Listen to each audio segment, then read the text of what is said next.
Last question on this, and again, I'm going to go back to the first question on this. I mean, you're running for Senate, but it sounds like you think you are the governor of Arizona and you won that race. Get the line. Give us a definitive, I'm out of that, I'm into this. Well, I'm obviously running for U.S. Senate, yeah, but I'm also fighting for transparent and honest elections. We're not going to get an answer, I think, regarding whether or not you still think you won the 2022 gubernatorial race. But that's, I understand that. I think you can look back at every interview I've done and you can figure out where I stand on it.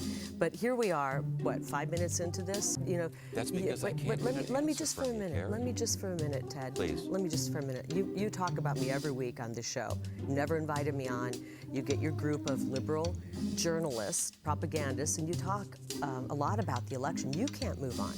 Stock market is playing touch and go with record numbers here. And you're saying the economy is, I think your quote was, you know what, I have a great idea for you. When you retire apart. here, you should go work for Kamala Harris, because you'd be a great spokesperson for her policies. Explain why you say the economy is falling apart when all these indices show that it's not. I talk to a lot more people in Arizona than you do, Ted, every day. I'm sorry you have a very short memory and don't remember that. Actually, I don't have a short memory. Opponent Ruben Gallego is Please stop saying that. Please stop saying You're obviously not. No, it's not obvious at all. Please stop saying that. It's not true. Well, you're not for it. It's not true. Okay? So you are for it? It's not. Are you for? It doesn't matter what I think. This is about you, well, Kari. you're certainly making the argument for trying to get rid of them. I'm trying to get you to explain yourself. You better be able to explain yourself if you're going to be United States Senator. Thank you, Ted. Okay. Thank you for lecturing me. I you betcha, no problem.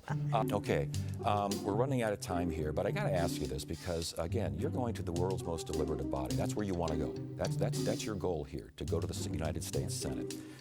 And you have a contentious style. You've cultivated a contentious style. You've tried to be contentious with me. Do you think that Arizonans want that to represent them in the upper chamber of Congress on Capitol Hill?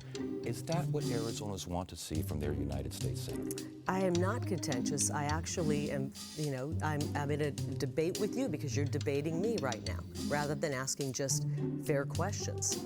I think you're kind of pushing back, and that's why I'm treating you this way. I had a viewer ask me to ask you, why do you think that is? And could it be this confrontational style that turns people off?